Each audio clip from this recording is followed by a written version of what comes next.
Welcome to the football show on PLZ Soccer's YouTube channel. We are live with Alan Ruff, Alison McConnell and Tam McManus after a winter break, which I think we had to have, to be perfectly honest with you, because we had to recharge the batteries. Ruffy needed it, Alison definitely needed it, and well, Tam's just wearing his Christmas presents. So while we get into the meat and bones of that, here's what we're going to talk about. Dumbarton boss Stevie Farrell believes his side could be this season's Scottish Cup shock when they take on Rangers. Sure that the Darvel players last year didn't think, that they would get a shock against Aberdeen. So shocks come when you least expect it. Barry Robson insists Aberdeen won't be haunted by last season's embarrassing defeat to Darvel when they take on Clyde. I think it was something I wasn't here at the time. A majority of these players weren't either, so it's not something I've looked at.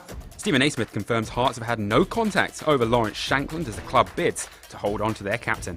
For Lawrence, in terms of our contract offer, he's at a time of his career where you need to understand that he's playing the best football of his life. Brendan Rodgers insists Celtic will be super focused when they take on Highland League side Buckie Thistle in the Cup. Yeah, it's the Scottish Gas Scottish Cup. Always nice to see a sponsor. It usually means that there's money there that will be distributed to the clubs, so that's a positive in this. It's been a while. Good to be back, Ruffy, isn't it? Yeah, as a person, I think it's too long a break for me. I miss coming in. You get into a routine of coming in and seeing smiling faces and everything. But have you seen any smiling faces in the house? No. Not for 19 days after Christmas, no.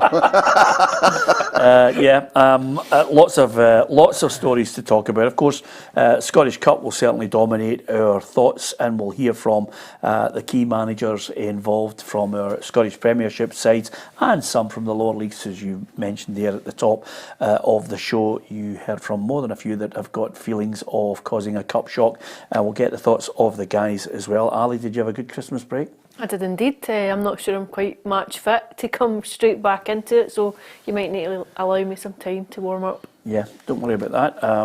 Hopefully our special guest Joey Barton will come on and just warm things up for you. Well, you're one person that could actually easily handle it. And Tam, down through the years, I always like to know who is giving you a Christmas present. Vivian Westwood, no less. That's just a wee bit too much for you, by the way. That was my mum. My mum got me that for my Christmas. Right? So I've been keeping it for the show. Yeah. I had a good Christmas and New Year, but I've not had a drink since New Year's Day. Wow, that is 18 days off the drink. That's quite. Are you going to last the whole month? Don't know if I'll last a month. Yeah. But January's murder. I don't like January. I like January. Nah. If you'd had a lot of drink, you wouldn't have put a Vivian Westwood top on. Yeah, so we'll talk about that. Interestingly enough, it's really good because finally the fallout from the Celtic Rangers game has finally died down. It's the 19th of January. I've never known anything like it. Before we talk about the Scottish Cup, I mean, everybody was looking and saying, okay, the Celtic Rangers game is one thing. Everybody will get a chance to get away and have a break. It's been absolutely crazy. And the fallout from it is, never mind the game and all the issues that we did discuss, the fallout is that somewhere along the line, there needs to be in the second half of the season an element of communication, respect, and an awareness that referees are coming under a hell of a lot of abuse that's not healthy, Ali. Yeah, I wouldn't hold my breath for it. I would agree with you. I don't envy them. I think they're in a fairly thankless task. I think, you get it right and no one really notices, but I think many of them find themselves in the eye of a storm.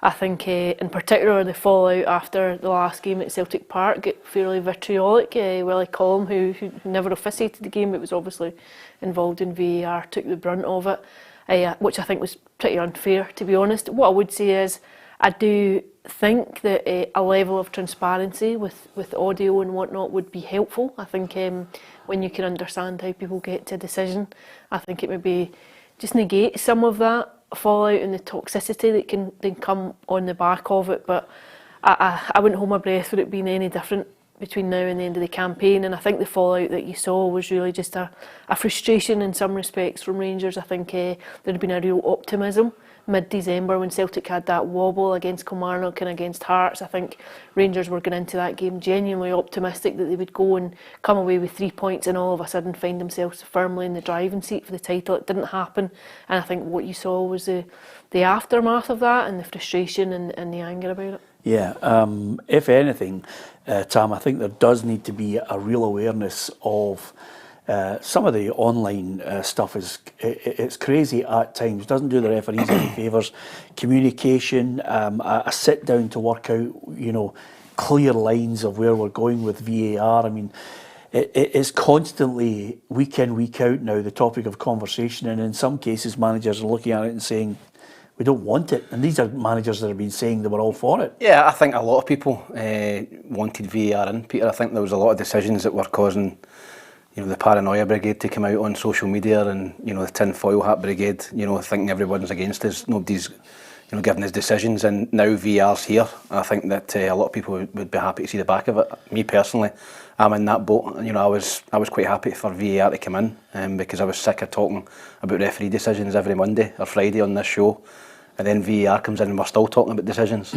So unless it's absolutely perfect, which I don't think it'll ever get to, then I would just go back to the way it was. And I think a lot of managers would be inclined to do that as well, Peter, because referees now as well, officials are getting it in the neck. With VAR, will I call them, get slaughtered for 3 weeks. So I would be quite happy to see the back of VAR now, to be honest. Yeah. That's the problem though, isn't it? I think it's not going to be been. It costs too much money to come in. The reality is it's here to stay. So what you're trying to do is make it as seamless an addition to the game as possible, as transparent as possible, and as fluent as it possibly can be. Because I think what we've seen is real issues with it, particularly in time. Sometimes you're sitting and you're thinking it's taking 3-4 minutes at a game to come to a conclusive call on something, and also that people within the stadium don't know what's been discussed or what at times has been flagged. Yeah, I think coming up as well, I'd like to see some of the changes that they're talking about on how it is being interpreted as well, Ruffy.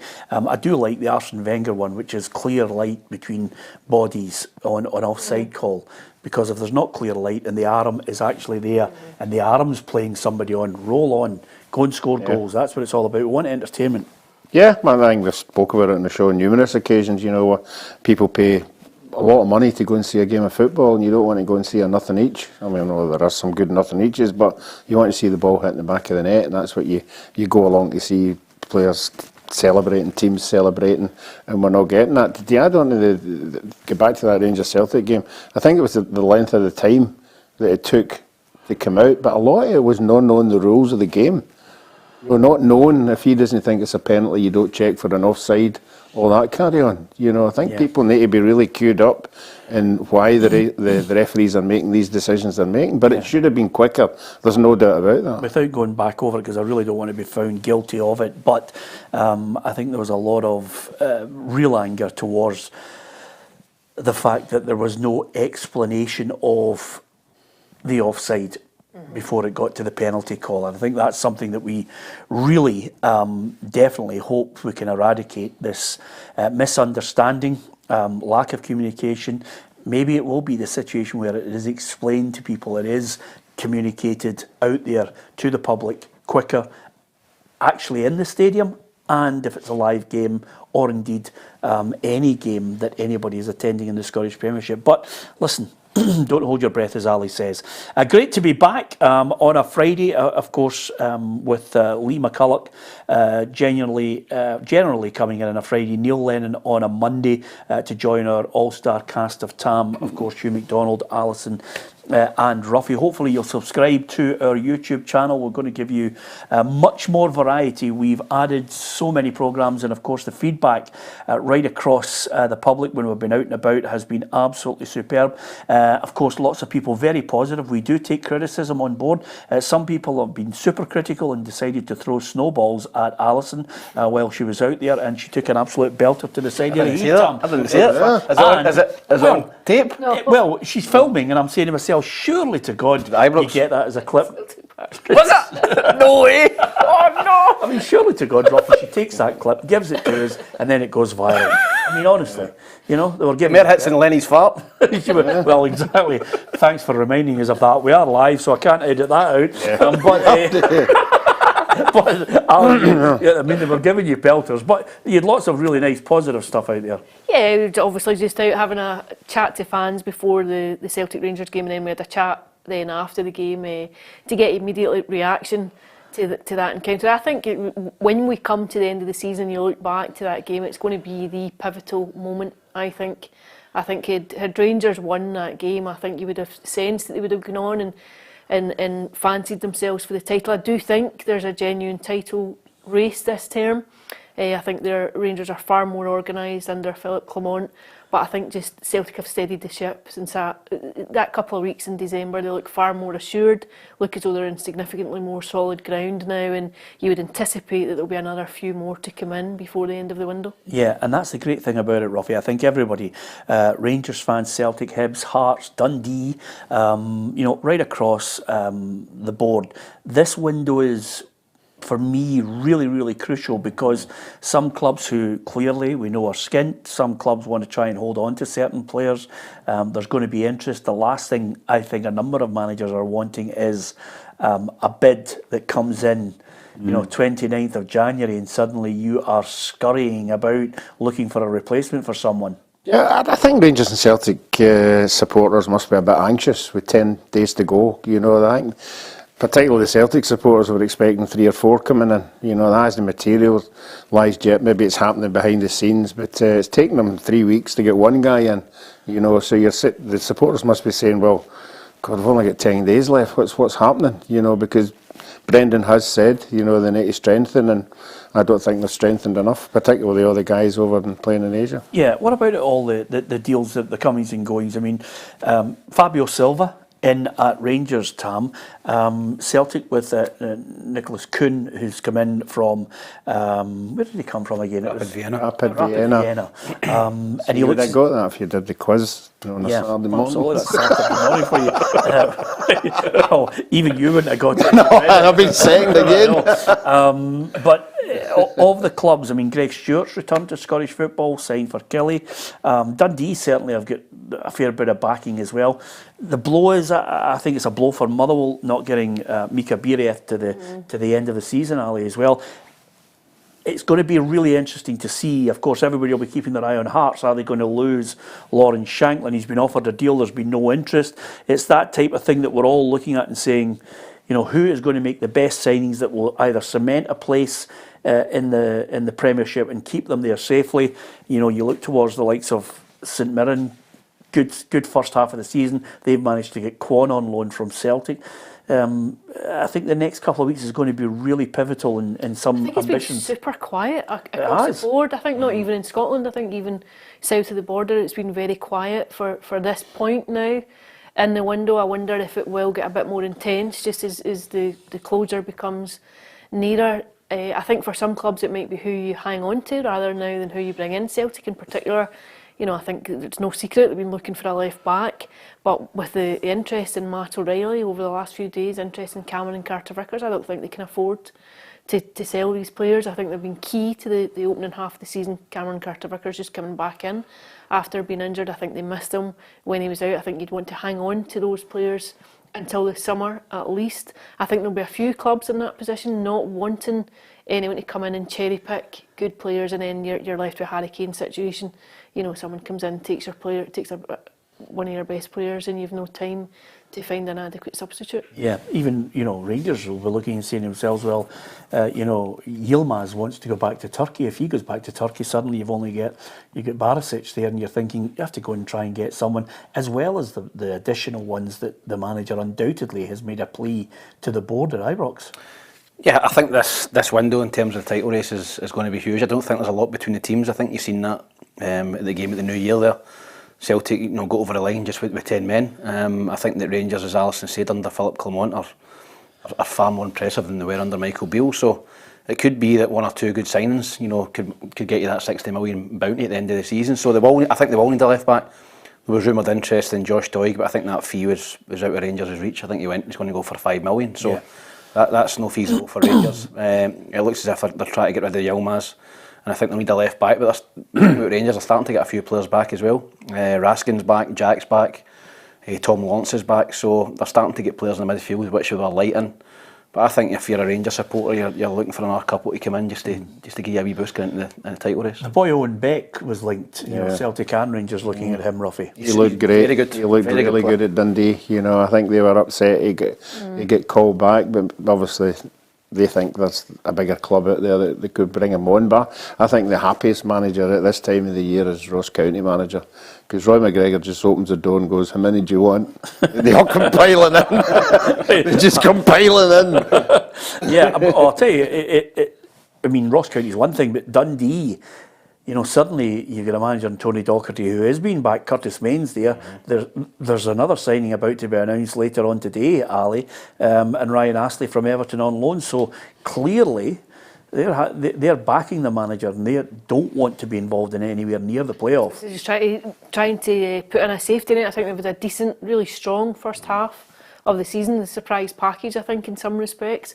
I think they want to sustain where they are. I think we all know how difficult it can be financially if you take the hit, and Dundee know only too well how tough it can be when you go down to the Championship to try and get back up, and how crippling that can be in a financial sense. You look at Hamilton Accies and where they are now, where they were a few seasons ago. I think, you know, if you can sensibly gamble now and bringing in positive reinforcements to your squad, and you make sure that you cement this top flight place, and I think it's worth it. You just have to look at the Dundee United records, and all these clubs cannot afford to go to that SPFL. Yeah, I know they did. That's the damage. That is a massive financial damage. I know the clubs certainly out with the three were involved in the latter stages of Europe have all got the payoff from Rangers and Celtic being involved, and they'll get payments, which is vital to them, especially the likes of Livingston. When you get the share of £600,000, yeah, 650. That's so massive for Livingston. That is a massive injection of cash for them. Obviously, he's desperately wondering if he can get any type of. Will that get into his budget since he's not getting any money? Well, don't say anything. You know, I was actually at one point, as I said to you, Tam, I was thinking of signing Newbley for my five-a-side team because it was getting that desperate. Have a bit room for him. Yeah, absolutely. Shankland's the one for me. I think Lawrence Shankland. I personally, I hope he stays at Hearts. Hearts have made him an offer. There's been no concrete bid from anywhere, but I really would like to see him stay at Hearts. I think the advantage that Hearts have got at the minute is the Euros. I think he's looking at that and thinking I can be in the team in Euros. You know, Dykes, you know, Shea Adams, you know, they're not playing particularly well down south, not scoring a lot of goals. He's flying. He's maybe thinking, if I stay at Hearts, you know, I can get into that team in the Euros. If I go to Rangers or a club in England that I'm going to play, I'm going to drift out the setup. So it's probably his last big move. I think he's 28, 29. I think this is his last big move. But if Hearts are supposedly pushing the boat right out, you know, biggest, highest offer in a decade. So that's going to be, I think it's going to be 10 grand plus he's getting offered at Hearts. So whether he's quite happy to see his career out with Hearts, I think the Hearts supporters would be delighted with that. But I think if Rangers come in and did put a bid in, I think it would be a difficult one for him to turn down. I think he's a Rangers supporter, and I think that would be difficult for him to turn down if Rangers come in and his head could get turned. Yeah, 20 players to pick. Well, 23 players to pick. Is he going to the Euros? Shankland? Yeah, 100%. 100%. If he's fit. So if you're picking a team tomorrow, if you're picking the squad tomorrow, his name's in there. Yeah. Ruffy? Yeah, I would say so. The form he's in just now, you want to take form players, you know, and if he continues scoring goals right up to the Euros, he's got to be in it.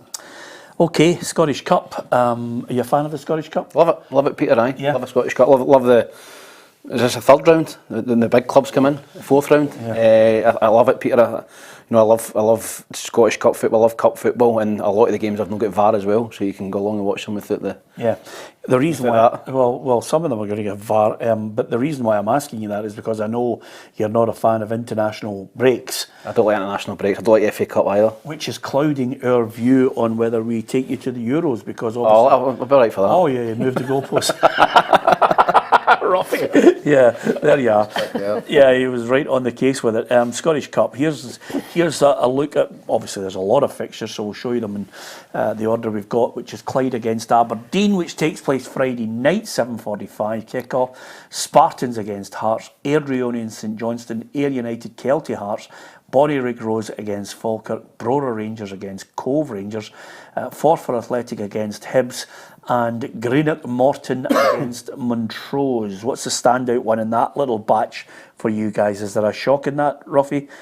Is it Aberdeen against Clyde? No, Clyde aren't playing particularly well. You know, I know Ian McCall has something to say about that, but they're just where they are is what they are. Yeah, I can't see them turning that down. Airdrie, that's the one I was going to say. Yeah, Airdrie St Johnstone. I think Airdrie at home have been pretty useful this year. You know, I think St Johnstone have got their act together a wee bit, but that'll be a tight one. Alison? Yeah, Airdrie St Johnstone would be the one I think I might gravitate to. I also think there'll be some interest tonight in the Aberdeen game against Clyde, just obviously because of what happened last year, and because it's been such an indifferent campaign for a tough start to the season for them so far. Lightning can't strike twice, surely to God not. I mean that. Listen, if it signalled the eventual end of Jim Goodwin, you know, and as Ali pointed out there, he has not had, you know, that great bit of form. There's been, you know, just as you think Aberdeen are kicking in, then. Yeah, I don't see it, Peter. I think that Aberdeen have got too much quality. I think, you know, it's quite a big pitch to play at. Clyde play at Hamilton's pitch. It's quite a big AstroTurf, big pitch. I think it'll be fine. I think Darvel away was a bit of a banana skin. Darvel were flying at the time, and Aberdeen weren't playing too well. So I think it'll be a tough game. Ian McCall's a wily, as we know, a wily manager. He knows what he's doing, and I think that he'll set them up to be hard to break down. But I think Aberdeen will win the game. Yeah, but Barry Robson, no surprise, saying it's not at the forefront of his mind or the players what happened last season. I think it was something I wasn't here at the time. A majority of these players weren't either, so it's not something I've looked at. It's in the past, long gone. This is a game that we want to go and try and perform well in and win the game, and that is all our focus. Yeah, absolutely. I can't see it happening. Washed his hands of that one quickly, didn't he? Well, I wasn't here. It's not my fault. Although the other thing is Robson. The other thing about it, Ruffy, is if it were to happen, the good news is, you know, when you see if Clyde were to knock them out, this is Ian McCall's face at the end of it. I mean, he just never smiles. I mean, he's just never happy, is he? He's a wee pout, isn't he? You know? Yeah, he is. He's very serious man. Are you seeing a shock there? No, neither am I. Many years ago was it, Clyde Celtic? Well, it was Roy Keane, wasn't it? 2006, I think it was. Was it that far back? I think it was 2005 or 2000. I think it was season it was 6. 5-6. I was playing the same day. I think Roy mentioned that he wasn't too happy at the time when he went on the bus and he saw John Hartson eating crisps. You're not exactly going to go on and see Ruud van Nistelrooy eating a packet of cheese and onion. I mean, it's just. I remember at Ayr United, when I was a coach at Ayr United with a Scottish Cup time, we used to pick up players en route way back then. And my first Saturday, we're picking up wee Henry Templeton. Oh yeah. I don't know where it was. We picked him up, Rob Royston or something. He was a good player. And he stand at a bus stop with a can of Tinnett's lager. And I says to Ali, I says, "What's this about?" And he went, "He's my best player." Yeah, that was it. Henry Templeton. By the way, I have to say, even if he was plastered, Henry Templeton was a great player. He was just so skillful, wasn't he? Just a quick one with Henry come in. I was just a coach, and he came in at half time and he says to me, "Ruffy," he says, "that guy's marting me. I don't know what to do. I can't get rid of him." I says, "Well, just go out on the park in a position that you don't usually go to, and then you've got something for him to think about." So they start the second half, he's standing at right back. He's just standing there. The guy follow him? No, I just looked at him and go, "What are you doing?" Actually, it's funny. Tam Burns had a wicked sense of humour, and obviously after Roy Keane's, start against Clyde, and Tam and I always used to, before the press conference started, it was Gordon who was the manager, Gordon Strachan's the manager, and before the press conference started, I'll never forget, Tam and I are standing in the corridor, and Roy Keane just walks out the door in the corridor to go down to the dressing room, and Tam just looked at me and went, "He's next out the door, Pedro." you could just see his him laughing. It was him and Lennon in the middle of the park that day. Remember Clyde absolutely. Clyde could have been 4-0 up in the first half. It was mental. Yeah, absolutely. Okay. Dewey. Yeah, whatever happened to him, by the way? He's that was his first and last. yeah. Is he not overdoing tribute dinners in China? Oh, he was shocking. He was brutal. Okay, so we're not seeing anything with Clyde Aberdeen. Here's the next batch of fixtures that you can look through to see if there's any cup shocks among this lot.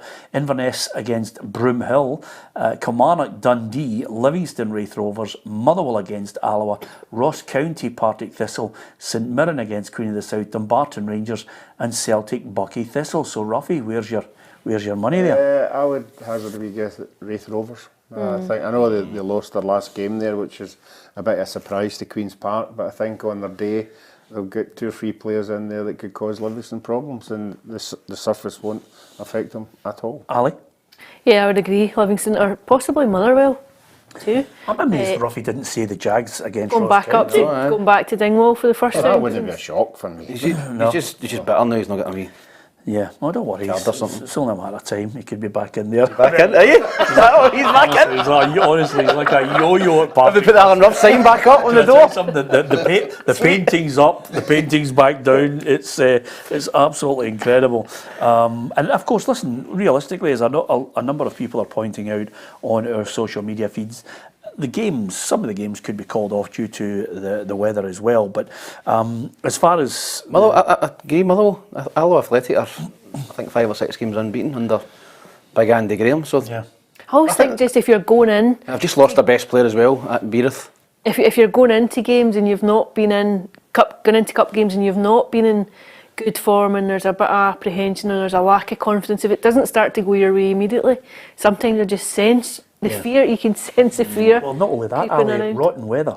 Yeah, Are you up for it? It's cold, it's freezing. The It might pitch will be rain, wet, it'll be yeah. wet. And of course, the other thing, which is a real downer for me, is Beereth leaving. There's talk of him going on loan somewhere else. Now, if somebody's just said the standard's not great, or maybe Beereth wasn't happy with it, we don't know. He said he enjoyed himself with the people who were there, but that could just be a smokescreen. But I thought he was the one person that looked capable of firing Motherwell away from relegation. Yeah, I think so too, and I think you just can't afford to lose your better players at this point in the season. I don't know that they'll bring in a replacement for him. I think they'll be disappointed at the way that's panned out over the last week or so. But yeah, I think it's been a tough couple of months for Motherwell, and I think if you've got that in the back of your mind that it's been poor, that confidence is low, I think sometimes a team like Alloa, you're rocking up, you've got absolutely nothing to lose at all. Yeah. There's a freedom for Alloa in this game, whereas the pressure is all on Motherwell. I'll tell you one thing that you're not aware of, Ali. I know you were showing it off in the office today. You can tell it's January. Tam Allison has invested in one of the thermal jackets. You push the button and it heats. That's 2 years. That's a 2-year-old. Is that the one you charge up with USB? I think my wife got my dad one for him. Yeah, this Christmas. I've got one, and I've also just ordered these. You need it in here. Oh, there's new thermal shoes as well, Ruffy. Wow. Is there? There's no. They don't attach to the. Thermal Skechers. Those are not Thermal Vivian. Skechers for Ruffy. Oh. Yeah. By the They're way, not Vivian That's a dream Westwood. for Ruffy. you've got to stay warm in these things, Ruffy. The only thing I would say to you, and this is something, if you are going to a game tomorrow, wrap up, make sure you're warm. We always want you to be safe going to a game. But word of warning, don't do what Ruffy did when we were covering the Dundee game up at Dens Park. At half time, when the referee blew the whistle, Ruffy had decided to wear an all-in-one undergarment, the big long johns, but it wasn't a two-part, it was all-in-one. So he said he was nipping to the toilet, and 10 minutes into the second half, Ruffy was nowhere to be seen. So he clearly, it's difficult to get the all-in-one off. Yeah, it was Ruffy. impossible. Yeah. It was impossible. And he's sauntered back as if nothing had happened. Dumbarton against Rangers. Of course, we've been talking about it. Fabio Silva is in. We'll get a look. I always have this certain amount of scepticism around, Celtic and Rangers announcing players, and it's the next big thing, it's this, it's that. You got to wait, let the fans see, let them watch the player and see how he fits into the system. But Philippe Clement, as Ali pointed out, Ruffy, has come in, it's been positive. There was a negative around, obviously, the result from the Celtic game, but he steadied the ship, and he'll be hoping he can get a few more players in as well. To go back to that, boy, have we ever had a player come into a Scottish team who cost 35 million on loan? Can you think of any players that's been bought for 35 million that's came on loan to Scotland, to even Celtic? Yeah, I can't think of any. I can't think of. No, he must be the biggest on loan signing. But to be fair, even in the substitute appearances when he was making them for Wolves, I thought he looked a useful player. So it'll be interesting to see if he can get a bit of confidence. He was a wonder kid. Peter signed him for Benfica and Yeah. signed him for a lot of money. And he came in. He looked the part initially at Wolves, but he's kind of fell out of the picture. But listen, he's got quality. I'm not sure he's an out-and-out number 9. I'm not sure he's going to play right through the middle, but if he does, he's up against Dessers. So he's got every chance of playing, but.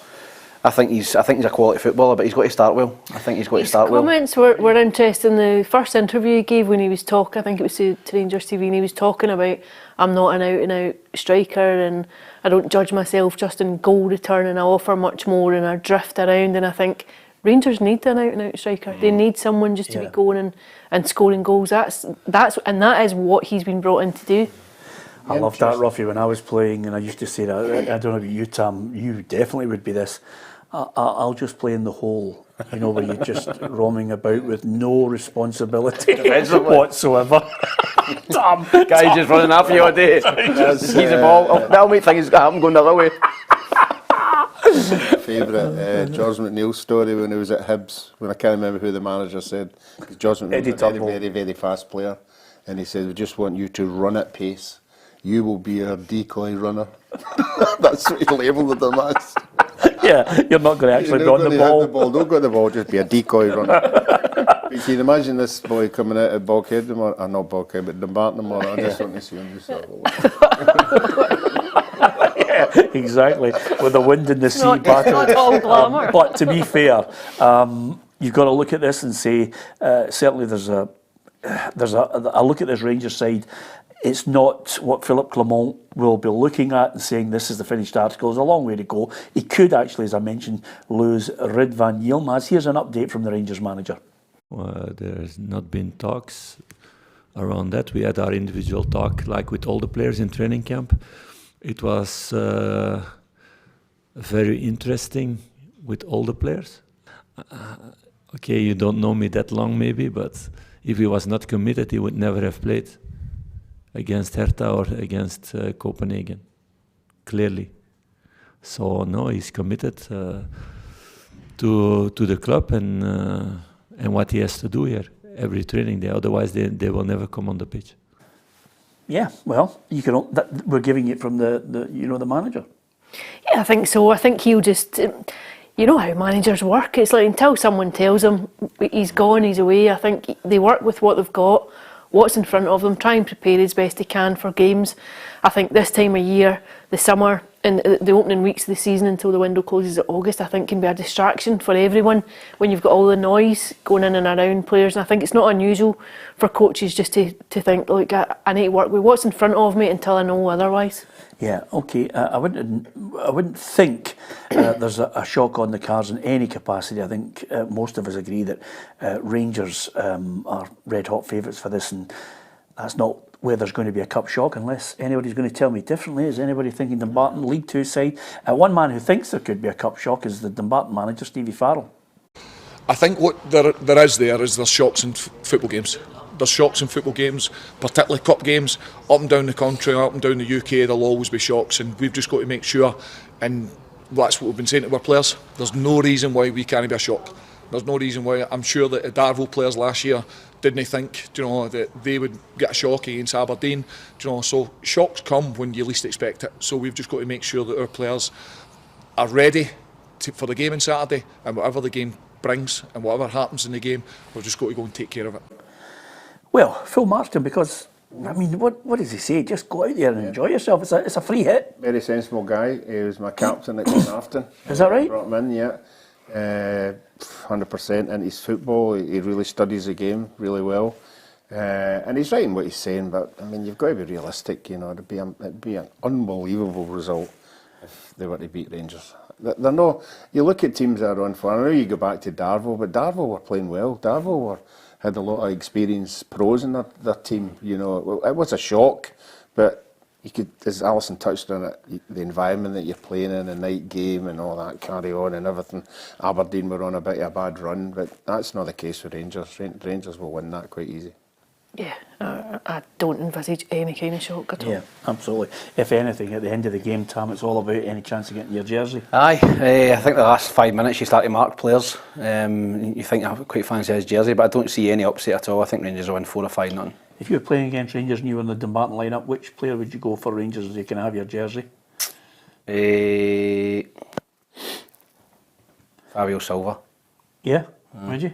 If it was me, I would go for Tav. Right. I would get James Tavernier's. Ruffy, what about yourself? Yeah, I think Tavernier for me as well. Trying to get defenders. Surely you've got to go for the goalkeeper. The goalkeeper's a star man as well. Tons of them. Okay, Ali? I'd go for Tavernier, I think. Yeah, Tavernier's I don't know that you're going to have a right back with a goal haul like that ever again. Absolutely not, honestly. When he hangs up the boots, he will rightfully have his place in a Rangers Hall of Fame for his contribution. There are not many right backs. Can you think of a right back, just down at left field, Ruffy, can you think of a right back who scored that many goals? No. He's attacking full-back, but I mean... The only one I can think he scored a lot of goals was Dennis Irwin at Man United. Yeah, not as many as Tavernier, but... Not about 116 goals, They didn't get 25 penalties. He is also, I was going to say, he is also a designated penalty taker. Seasons I've said to you, this is live. You've just gone Tonto, haven't you? You're going for a kicking. I've missed you, by the way. I've missed your lunacy. But nevertheless, don't forget he's on Twitter, which has been taken off at the moment with Joey Barton. So it doesn't matter what you say. That's right. He's getting caned non-stop at the moment. Okay, if there's no shock between Dumbarton and Rangers, what about Celtic against Buckie? This is the romance of the cup for me, Alison. Yeah, I think you saw the reaction of the Buckie players when the draw was made and they were paired with Celtic. It's huge for them as a club. The financial implications can be so important for them in taking them forward and just giving them a much needed injection of cash. Again, I think it's a day for them to enjoy. You come down, you do what you can. I think, I don't see it being anything other and straightforward. Yeah, Brendan Rodgers ahead of this match, this was his thoughts on the way the team should approach this.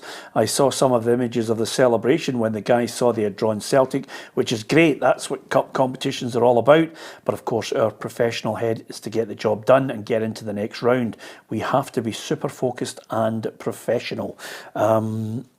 Is there a need? I mean, I can't see them tripping up, but with Nicholas Kwon coming in, is there a need for Brendan Rodgers to try and accelerate the process of the signings? Are they under any great pressure to get them in as quick as possible or as quickly as possible? I don't think particularly for this game, Peter, but I think Celtic will need to sign another couple of players. I think, it's the squad's possibly good enough just to win the league the way it is just now, but I think you've got to go and give the fans a wee lift as well and go and sign another couple. Nicholas Kwon's got a good pedigree. He's played at some big clubs, I think Ajax, Bayern Munich, and I don't think he never played a lot of games for them, but he was there. So he's obviously got something about him. He's been getting tracked for a while, I believe, by Celtic. So I think the Celtic are still needing another 2 or 3, but not for this game, but for a gruelling kind of end to the season. Yeah. I think they definitely need a striker. But Need a 9. The worst scenario, and we never ever talk about it, and he's been wonderful for the past 3 years, is when Callum McGregor picked up an injury and he was out for 2 months. That is panic stations. Yeah. Big time. There's just one player who means so much to the club. There's nobody they could get to replace him without spending an absolute barrel load. Is that fair? Yeah, absolutely. Without doubt. He's pivotal to how Celtic play, how they set up, just hugely influential. You saw that go back to that first game of the season at Ibrox is so important in steadying things. He's really grown into that captaincy role since he inherited it. I don't think you could ever. In fact, I think there's an argument to say that he's obviously Celtic's most important player, the key player in the pitch. But I think they definitely need I think if Brendan Rodgers had a wish list, you'd be looking at 2 or 3. Whether or not he gets that's another question. Yeah, absolutely. Just on that point, Ruffy, we've obviously been talking earlier. Where do you think, I mean, apart from a striker, is it a left back? Is it a... Well, he'll be hoping that Hattie's going to come back for this cup that he's at, not charged up, trouble free. He's going to slot in there. So that's saving you what, £3 or £4 million? Yeah. You know, if he wasn't. So I think defensively, you know, I think this cover there, you know, the centre half one, if they could stop being in and out, you know, and 2, whoever that 2 is, are the 2 at the end of the season, that will help a lot. I think they should get away for the Joe Hart scenario.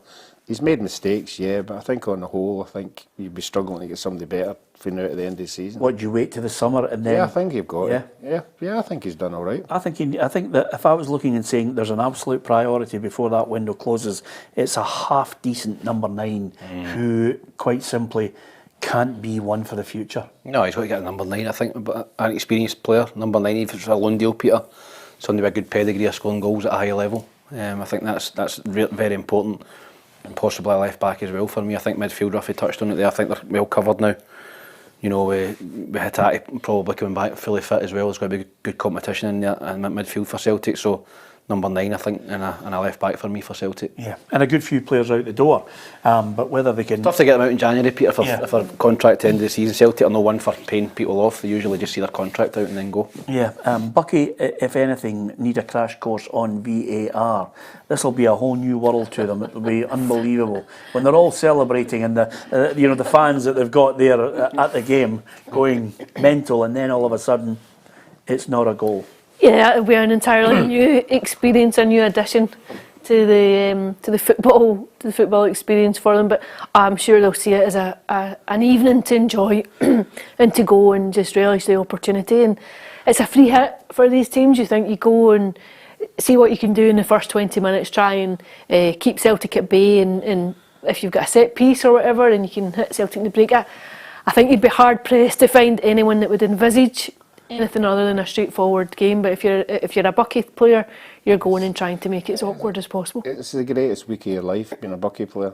Yeah, because people will just be talking to you all week at your work and walking about the place, and there'll not be many of them I'll sleep comfortably at the night because they'll be so excited about the game. Yeah, absolutely. And of course, the other thing is, I think they wanted to take up the full allocation of 7,000 tickets. But that doesn't happen these days. Because I meant to say to you at the start there, they're still arguing over whether Rangers or Celtic are going to give each other an allocation. They're still arguing about the 700 or something, but I think Buckie will bring a large travelling contingent, and let's hope that they can do them proud. I think whatever the score is, Peter, they're getting a big payday, and it can build for next season to try and get into the league. By the way, I was being facetious, but Buckie are bringing 5,000. They are, right? Which is great. I just hope they don't get tonked, which I think they will. Yeah. I just hope they don't get the money. I just hope the families don't get their houses tanned. I think they'll get because there'll be nobody in the village. What's a tonk? 6 or 7. 6 or 7. Yeah. What's a comfortable win for you? Do you know? 4. I got to be 4. Yeah, 4. I'd say 5. Okay. Okay. Well, you can give us your thoughts on that as well. It's great to have you with us. Of course, Friday, as ever, we'll look towards the Scottish Premiership and bring you more and more variety in our programming. Certainly from the summer onwards, we've been speaking to a lot of people who've responded really positively to the programmes. Of course, the football show, Straight Talk, I'll have more guests for you to enjoy, whether you're watching the programme on our YouTube channel or downloading the podcast. We've got the Journos, which will be coming back, the women's football show as well.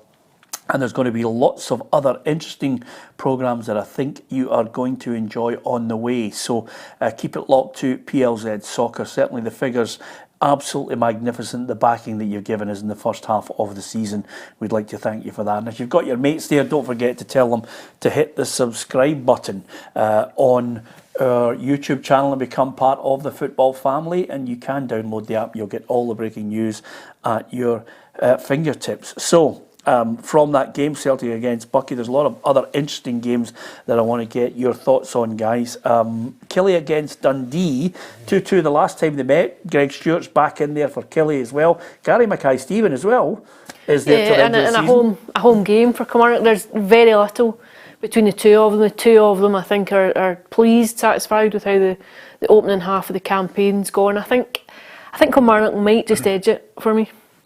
Yeah, Ruffy? The home advantage, yeah. I think it'll be really, really tight. Just correct me here, is it one game? Is it replays? Is it replay if it's a draw? I think this one's a replay. I think Dundee would be happy if they went there and got a replay. Yeah, I'm not having replays, Ruffy. Are you? No. Kill it straight. Do you know what I would do, Ruffy?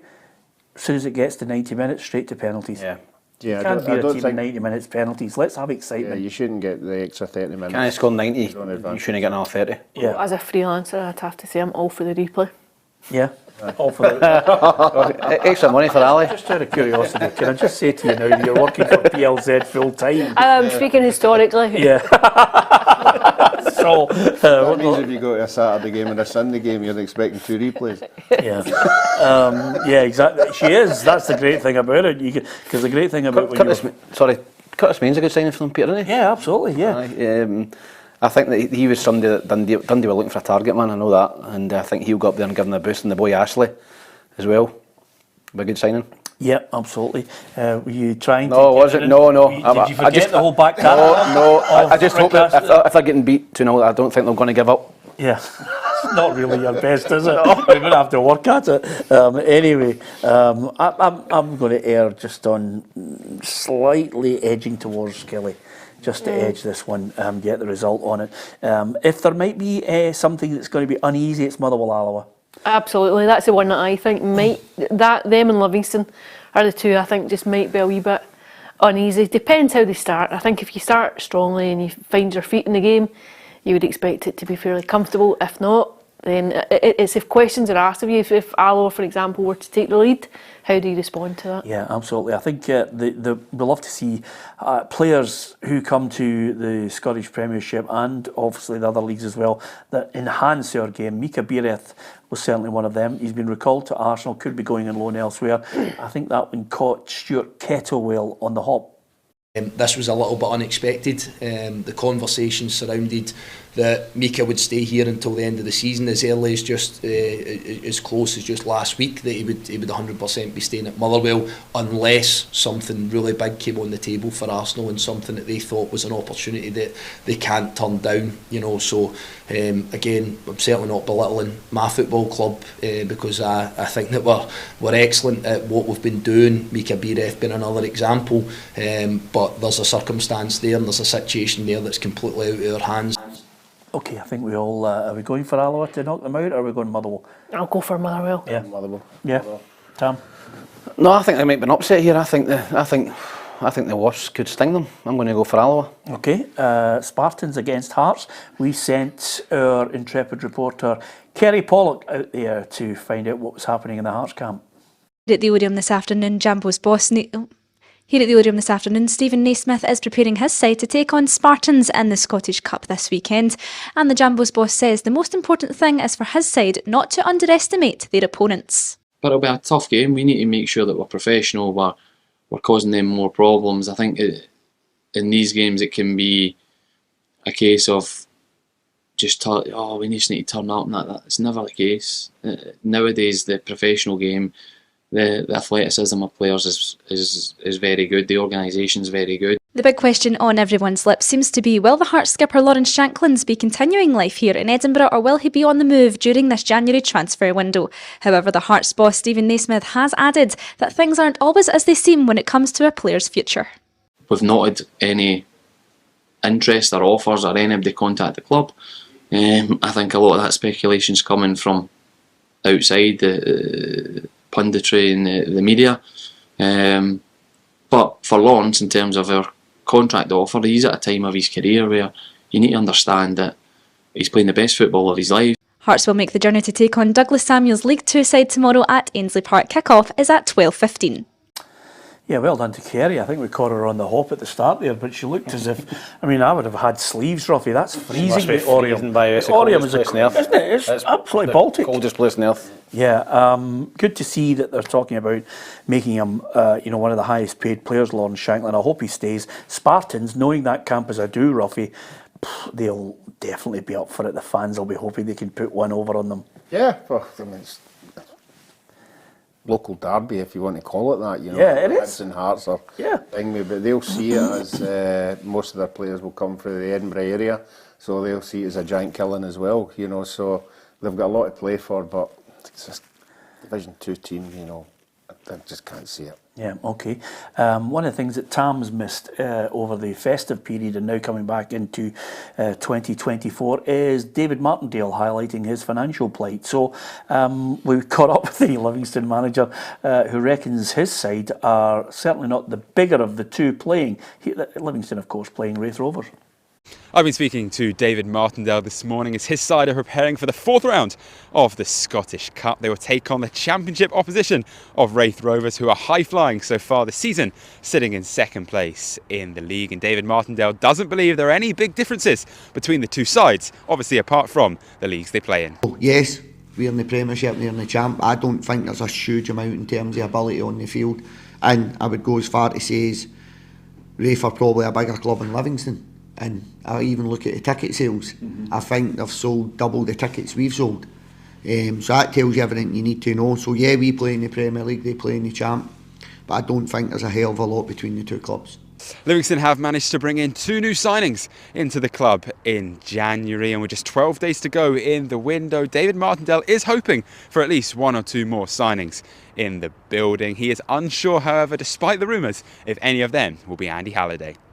In a relegation battle, and Andy's a great character, and I'm not saying he would shirk a relegation battle. I don't think that would be. It would be more the opportunity to be chasing European football, to chasing top 6. So I'd love Andy in the club, but I think Andy's got some really strong options. I don't want to really kind of put him on a downer, but I fancy Wraith Rovers to win this one. Yeah, I would have probably agreed with you there if Queen's Park hadn't beat them last week there. You know, that's given them a wee reality check, but he's right, you know, and all the stats that he's saying, that could be reversed next year. They could be up and they could be down. Yeah, absolutely. No point in talking to Alison at this moment because we sent her out to find out what Stephen Robson was thinking ahead of their match against Queen of the South. St Mirren manager Stephen Robson is confident that Kwon can hit all the right notes with St Mirren after entertaining his new colleagues already. It will of course be on the pitch where Robson will look for the on-loan Celtic striker to make an impact. He could have some kind of role to play in tomorrow afternoon's Scottish Cup tie against Queen of the South. He's fitted in really well. He's a character as well, so we've really enjoyed him. But football wise, he's been excellent on the pitch. You know, he's taken to what we're trying to do. I think it's a compliment to the staff here that we've been trusted to keep developing him because he hasn't had loads of game time. But Celtic signed him for big money, and we can see why. He's a talented boy, and it was an area of the pitch that we're very light in at the moment, with Keanu being away and doing very well. So it's important that we got more bodies in that area. And Robson has insisted that he won't be taking anything lightly against the lower league side this afternoon as he looks to sustain a decent Scottish Cup run that could bolster the finances of the club. Football's never played on paper, unfortunately. Lots of things look good on paper. No, look, it's I've had plenty of cup experience in cup competitions, and you have to approach these in the manner that you're playing at one of the top sides in the country. And you need to be at the top of your game. We need to do things, better than them. We need to do simple things better than the other team, no matter what level they come from. As I said, they've got a bright young manager. They'll come and obviously have a right go. It's an opportunity as much as it is for us. So we have to be right at the top of our game to progress. Yeah, this is a tough one to call, Ruffy. I think it would be even tougher if it was at Queen of the South. I think because they've got home advantage, it will help them a bit, and they're on a bit of form just now. And old Effie at the back there, he's always liable to have a wee slip up or something. So not all the time. He is a quality player. There's no doubt about that. But he just has to, sharpen his ideas up sometimes. But no, I think it's St Mirren. Yeah. Comfortably St Mirren. Yeah. Tam, what's your feelings on the Hibees? Are you happy with the way things are looking? Could be some big money coming in. Obviously, they've just signed Maizan Maeda, and he's on loan from Hertha Berlin. There's more to come, I would think, before we get to the end of it, because I know Nick Montgomery, certainly when I was chatting to him, he was looking at this transfer window for a chance for him to start building his own team. Yeah, obviously he came in after the window was closed, so he's been left another set of players from a different manager. I think that the takeover talks in the background, seem to be dragging on. I thought that was going to be completed in January. I think a lot of Hibs supporters thought that was going to be done, which would have enabled him to maybe go for a higher calibre of player, or look at the Bournemouth, youth system, or reserves, or players out the picture at Bournemouth or any other clubs that he's got a share in. So that's still niggling away in the background. I think the boy Mailida from Hertha Berlin, he's went for £14 million worth of transfers. He's 24. He's played in the Bundesliga. He's played in League One in France. So he's got a great pedigree. The manager of Hertha Berlin just slaughtered him, said he was the laziest player he's ever seen. Yeah. So he's got a point. He's got a point to prove when he comes to Hibs, because I don't think he'll get away with being lazy. Firstly at Hibs, and secondly in Scottish football, he's got to come and be prepared to roll his sleeves up, because he's clearly got tons of ability for going for those sort of fees. So I think that's quite an exciting one. If he comes and he graphs, I think he'll be a good player for Hibs. Good signing. Do you see almost great similarities between Mailida and yourself in the days? Just a £14 million Apart for the £14 million, Peter, yes. It's almost like a 21st century Tammy manager. As He's gave me a point to prove his manager slaughtered him, so yes, you're probably correct. Absolutely. As long as he doesn't find the Bermuda Triangle in Edinburgh, you'll be absolutely fine. So good luck to him. The Hibees, I'm sticking to my guns. I think they're going to have a really good second half of the season. Ruffy, I like the manager. I like the way he plays as well. I think the real battle will be between Hibs and Hearts for that third place. I don't see Aberdeen. Making a real move. I think the only way that the Hibs will jump Hearts are getting some kind of consistency. That's just not been there. You look at them one week and you go, they're pretty good. Then you expect them to go on a wee run. It doesn't happen. Yeah. They've obviously got a few players away in that cup, so that might affect them, depending how well they do. I think Australia are into the next bit of rounds, so that means they'll be away a wee bit longer. So, he'll have to adequate cover, to get on some kind of run. Yeah. Is there any change in your mindsets? I mean, Cup, we've all obviously looked at every Cup game there. Is there any change in your mindset on what you tipped for relegation and winning the league or anything like that? Or do you think there's a need for us all to wait till the window closes for that last call? Yeah, I think the 1st of February, maybe make your mind up in terms of league titles and relegation. But Hibs are just back from Dubai and they're going to Forfar tomorrow, so I hope they've got the Under Armour on and the gloves. Yeah, because that is going to be a culture shock not going up there. Yeah, and the other aspect of it as well is, let's hope there's been no photographs taken in Dubai to derail them. You know what happens, Ali? That's the type of thing that goes on. Indeed. Yeah, exactly. She rolls her eyes. Just before we go, don't forget. Thanks to so many of you for passing comment and giving us your thoughts on where you think the cup shocks are coming in. Of course, great to see so many of you being complimentary about us returning on this Friday. You can indeed enjoy a variety of programmes that are coming your way on PLZ Soccer, and of course our news right across all our social media will keep you right up to date with transfers in and out as well. Just some other little news that I thought I'd get your thoughts on, guys, before we go. Robert Snodgrass has hung up the boots. What a great player he is. What a fantastic guy. I thought Robert was a great lad, but a really good player. And not only that, away from the game as well. We read all the stuff he'd done for the homeless and a lot of charity work as well. It was up there as well as his football. His career itself, club level and international level, was brilliant. I'm just wondering if he'll now come out and tell us what happened at Hearts. Yeah, I think that's a book deal, to be honest with you. It would be great though, Ali.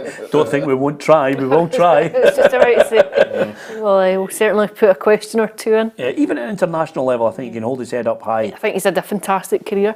I think, he'll bow out with his head held high, and people speak very highly of him whenever he's crossed paths. A former PLZ employee I saw tweeting, Thomas Jordan, who's now down at Aston Villa, passed on his compliments to this week. Yeah, absolutely. So many people we've just developed and then sold them on, Alison. It's incredible. Great profit. Well, absolutely. And with that in mind, with that in mind, it's great to still have Tam with us here at the moment.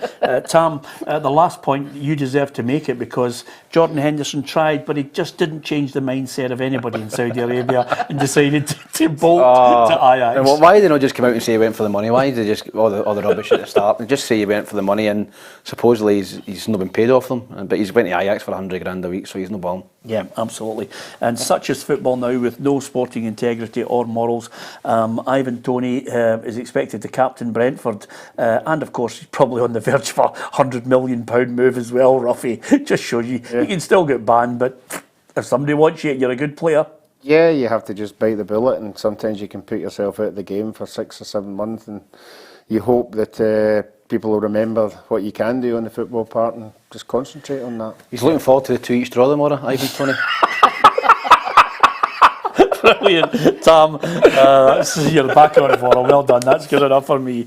Okay. Don't forget, if you are interested in wearing Vivienne Westwood gear, you can get it in the kids' shops nowadays. They're all buying it. Thanks to Tam's dad for trying to make him feel younger. Somebody on here says Tam looks 20 years older since the last show was on. You're absolutely right. Thanks to Tam. Thanks to Ali and of course Ruffy. And from myself, Peter Martin. Don't forget, hit the subscribe button on PLZ Soccer's YouTube channel. If you download the app, you'll get all the breaking news at your fingertips, and right across our social media across the weekend we'll keep you up to date with all the breaking news in the Scottish Cup, and we'll also on Monday be back with you to discuss possible cup shocks and all the news that's emerging on Monday as well. So from everybody here, thank you for listening and watching.